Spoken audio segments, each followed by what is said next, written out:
Hi everyone, and welcome back to my channel and welcome back to my kitchen. I'm Lauren. You're watching The Valentines, where we make videos about all things homegrown and homemade on our little homestead by the bay. And today I am making one of my most highly requested products, which is my steak seasoning. I have been selling this product for, I would say, 4 years. It's one of the first products I put into circulation when I started my apothecary shop, and I have the highest number of repeat customers for this. I have people who request it in bulk. It is just such a really great steak seasoning, and it is so versatile. It is actually, we use it for so many things other than steak. In addition to using it as a steak rub, we put it into our ground beef for burgers, homemade vegetable beef soup. It's so great for. It's great for really seasoning any vegetables. And it is great for like roasted potatoes or breakfast hash browns is one of the ways that I use it quite often. So basically this steak seasoning is kind of a blend of smoky and savory, and that's why it's so good for so many different dishes. And we always keep like a quart-sized mason jar in our pantry, and it is the #1 used seasoning in our household. So I don't mind sharing the recipe with you guys. One of my goals with my channel and my blog and my website is to share exactly how I make things, because I think that conscious consumers like myself want to know how things are made. They want to know what goes into products. And you know, if you want to make it yourself, more power to you. I think there's a lot of people out there who are extreme DIYers like I am, and they're always going to make their own stuff, and that's fine. You know, those folks should go for it. They're probably never going to be my customers anyway. But for the people who have their own businesses themselves, or just too busy and like sourcing all these ingredients is just not something that they're up for, I am here to provide it for you. So we're going to get into this. While I glove up, I want to mention that all of the ingredients that I use are either homegrown or organic or really ethically sourced. So finding the best ingredients is a big priority of mine. We just moved to a new property, as I mentioned in some of my other videos, so I'm trying to ramp back up my growing space so I can grow more of these items.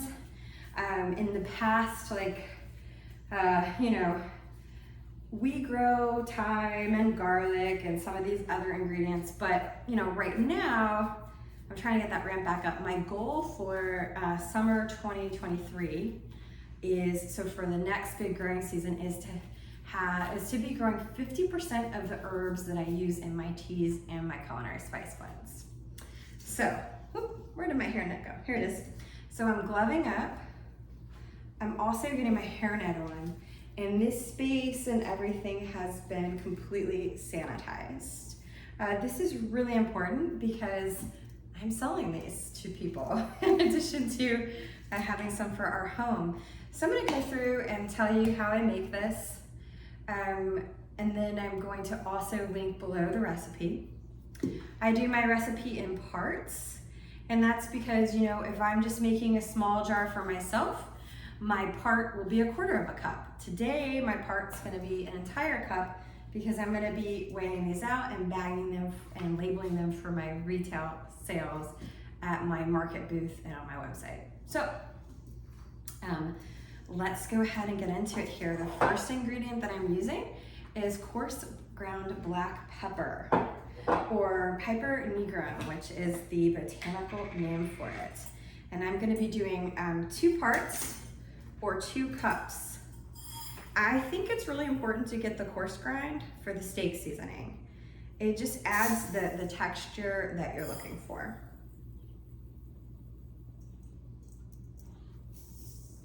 Awesome, so that's 2 cups of black pepper. Next, I'm going to add 1 cup or 1 part of sea salt. Now, usually I get this in a bigger grind, which is the same size grind as the pepper, but I wasn't able to get that this time. So that's why I'm only doing 1 part, because it's just, you're gonna have more in a cup because the grain is smaller. If I was doing the larger rock salt, not rock, but just a little larger grind, I would do 2 cups to exactly match the amount of the pepper. So just something I like to be flexible on. If I were to add 2 cups of this fine grain salt, it would be too much salt in the recipe. Okay, so I'm gonna go ahead and give it a stir just to combine the salt and pepper. And let me tell you, it smells really spicy. This is a lot of pepper to have at one time, but we're making a big batch. Okay, next up is garlic. And I highly recommend you get these garlic flakes, okay? This is a bigger flake. Sometimes it's called minced, but oh, it smells amazing. And we're doing 2 parts of the garlic as well. You can't have a good steak seasoning without garlic. Awesome. I don't know about you guys, but I'm a garlic lover, so I always have to be careful not to go too overboard on that. So next ingredient is onion. Onion also in flake form. You can do this with granules, of course, but the flakes, it just works better. And it makes a much more beautiful end product. So for this part, it's only 1 cup of onion. Wow, so pretty. And this is white onion, or allium cepa. There's different types of onion you could use. I like the white. I'm gonna go ahead and give it a mix. I like to mix every few ingredients that I add, just to help with quality control. Just to make sure that the final batch is like incredibly mixed up and every bag you get is the same proportions of ingredients to each other every single time. Okay, so next up, one of the most star ingredients of the whole batch, and that is smoked paprika. I use a strainer for this because it's so powdery and it does tend to have chunks in it. So what I love about smoked paprika is it adds that wonderful, rich, smoky flavor without adding heat. So that's the big difference. Oh, perfect. We have 1 cup left exactly here in our jar. I love when that happens. So, oh, I lost my train of thought. Oh yeah, so if you were to get chipotle, so chipotle also adds a beautiful smoky flavor, but it is quite hot. It adds quite a lot of heat. So just something to note if you didn't already know.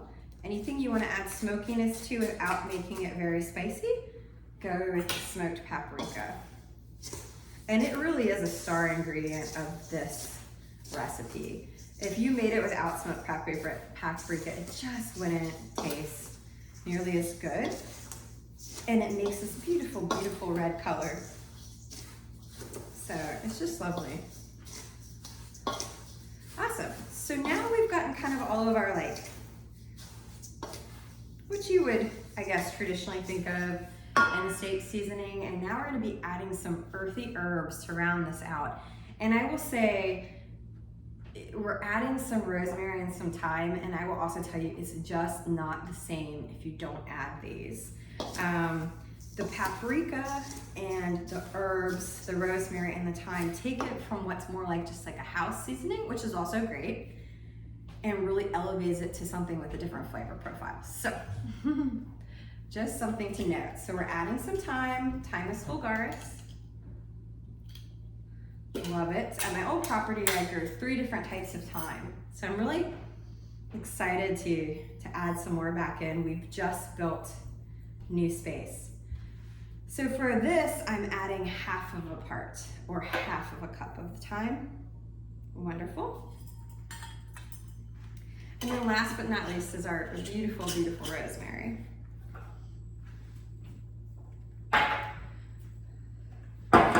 And funny enough, these are big, beautiful pieces of rosemary. Funny story just about business and stuff is I had some feedback from this guy who bought my steak seasoning all the time. He actually owned a pork farm and loved it with all of his pork cuts. And he said, I love your steak seasoning so much, but I wish that you grinded up your rosemary into smaller pieces. Because the ones that I use are, you know, they're about 1/2 inch long. It's the whole, you know, leaf dried. Anyway, so I started to do that. Then I had 2 other people come up to my market booth and they were like, I really miss those big pieces of the rosemary in it. So that just goes to show you, you know, always be open to feedback and trying new things, but sometimes you gotta stick with, you know, the product that works, and you can't be as flexible as you wanna be all the time. So I just thought it was kind of funny. So I went back to leaving the rosemary pieces whole for a couple reasons. A, it's less work, right? Like grinding it down is an extra step, and I make a lot of products, so anything that I can do to maintain quality by being more efficient is awesome. But also I like it that way. It's visually more beautiful. The pieces stand out. So I figured if folks are 50-50 on it, do what works best for me. So I'm gonna give you guys a close-up of this because we now have all of our ingredients combined, and it's just beautiful. Here we go. See how pretty it is? Just love it. Big, beautiful pieces of garlic, onion. You can see the rosemary and thyme throughout. It's really lovely.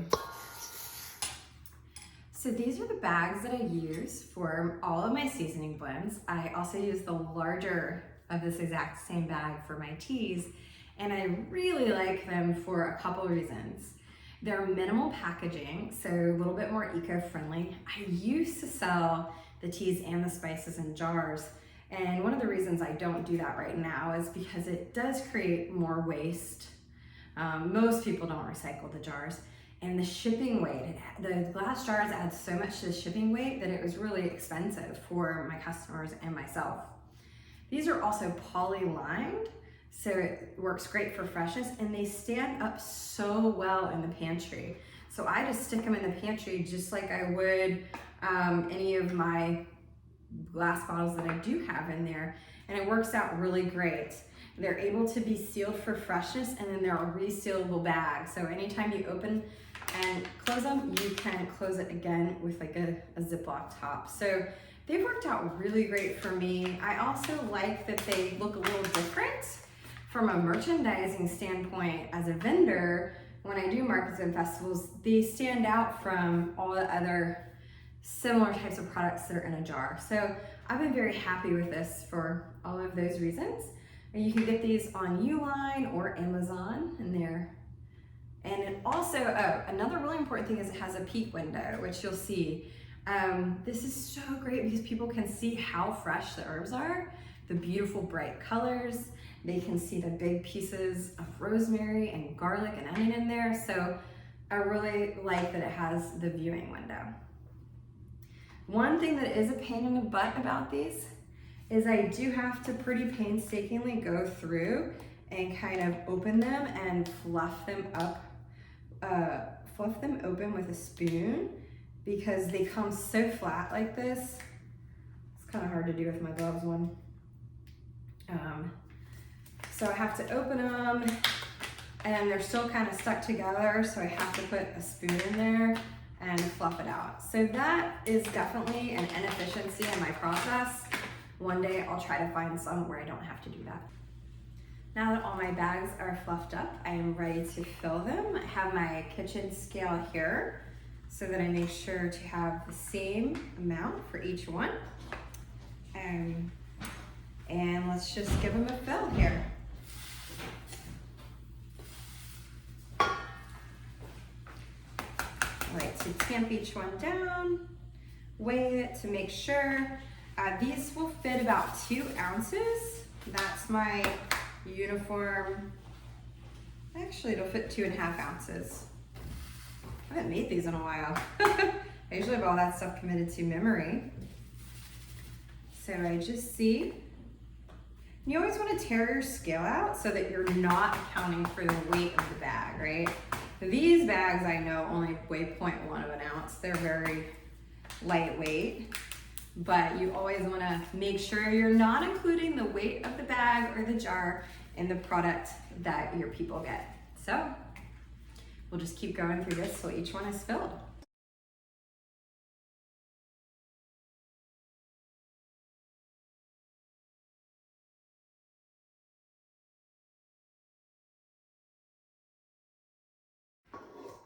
One thing that I want to talk about as I'm filling these last couple bags is culinary herbalism.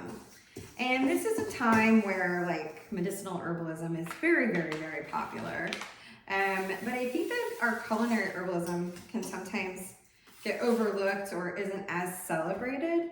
And one of my goals with these products is to make ingredients that inspire people to cook from scratch, that inspire people to cook a little more healthy.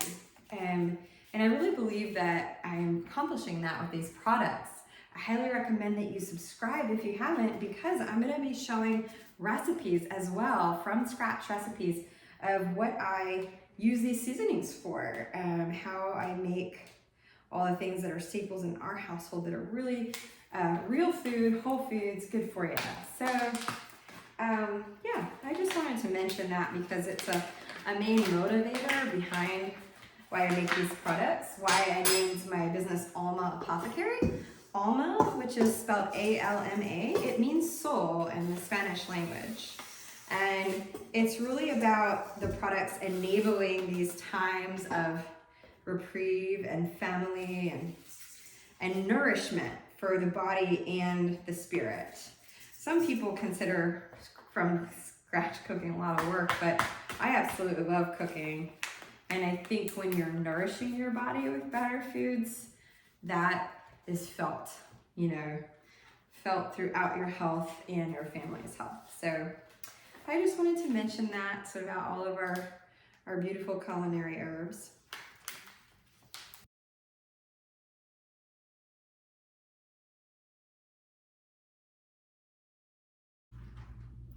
All right, guys, I've got all of my bags packed, and this next step of the process actually involves my computer. And I'm really wanting you guys to know about this because this is a manufacturer's best practice. And just because you have a home-based business doesn't mean you can't adopt some of these manufacturing procedures. And this is for quality control and food safety. So I really wanted to mention that I do this. Before I go into it, I want to tell you that this is like preparing for the most unlikely scenarios, right? All of the ingredients that I use as dried herbs are very safe, right? I keep them in jars, just like this, in my apothecary closet, where they are removed from any heat. There's no moisture in there. There's no light that gets in there. We have no pets. So these are very safe ingredients compared to like if you were doing poultry or shrimp or, So anyway, very unlikely that there would ever be a contamination product with any of these ingredients. Nonetheless, I make a manufacturer log of every single batch that I make. And this is something that was taught to me by my inspector when I lived in the state of Virginia. And so you might notice that every jar has a special code on it. And this is how I track ingredients down to the jar. And so I have a Google document where I say, on today's date, I made steak seasoning. And I record every single ingredient and the corresponding number of the jar that it came from. Then the whole batch gets assigned one batch number that corresponds to each of these jars in it. And so the whole reason that we do this is say I realized that a batch of thyme that I harvested got contaminated somehow. Again, so unlikely. Or the place that I get my organic garlic from, they're like, oh, we have to recall all the garlic. Then I can find out which jars this garlic is in. I can go back and see, oh, okay, I made batch number 209. So every bag, I'm gonna label all of these bags with number 209. So then I could email and contact all my customers and say, hey, if you had batch number 209, look on the bottom of your bag where it's labeled, then there was a recall on the garlic that was in that batch. Send it back to me, I'll send you a new one for free. Again, super, super unlikely, but I think it's so important to show that time is taken to really track every ingredient. And this is for food safety. So yeah, I just really wanted to share with you guys behind the scenes that there's a lot of care taken, even for very unlikely things that happen. So what I'm doing is I'm just going through and I'm taking every jar and I'm recording the number of the jar, and then it'll all get assigned one batch number.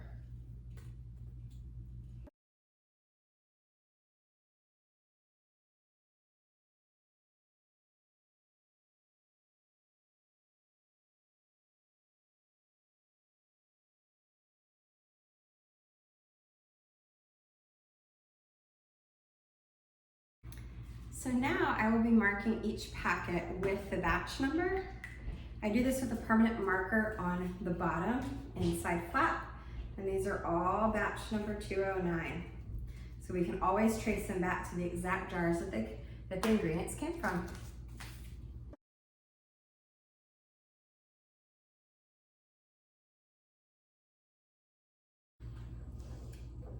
Next up, we use this handy tool here. This is for heat sealing the bags. I use this a lot. You can get these on Amazon or Uline. I use these to wrap my soaps, my bath bombs. It just seals anything with a plastic or poly edge. I use it for my biodegradable shrink wrap. Anyway, just like you find stuff in the stores, we just seal the top. And it creates a tamper-proof seal. And that's just another level of freshness and quality that we try to go for. And then when it gets to you, it has a tear off, just like a bag of cheese or anything that you find. So you tear off the top part, but then you can use the resealable part over and over again. So it works out great for the spice cabinet, and my customers were really happy with this format for about 3 years. We're almost getting to the end of this process. The next step is to label these. I'm going to show you guys how I use onlinelabels.com to make beautiful, custom, professional looking labels for my products. We're going to get these labeled, and then we're going to store them. Get ready for my next market. Okay guys, so I use onlinelabels.com to create all of my labels. I'm not affiliated with them in any way, but it works out fabulously, so I highly recommend them.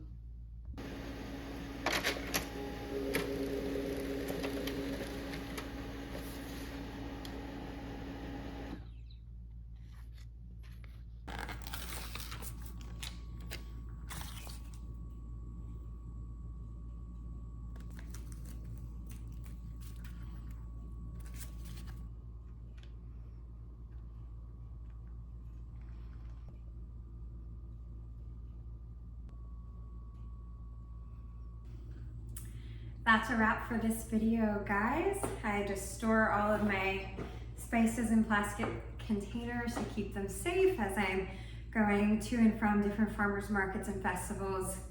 And I want to thank you for watching this video. Please be sure to like this video and subscribe if you would like to see some of the recipes made from scratch that I use this seasoning blend and my other seasoning blends in. And like always, I just really appreciate you watching, and I look forward to seeing you on the next video. Thank you so much, and have a great day.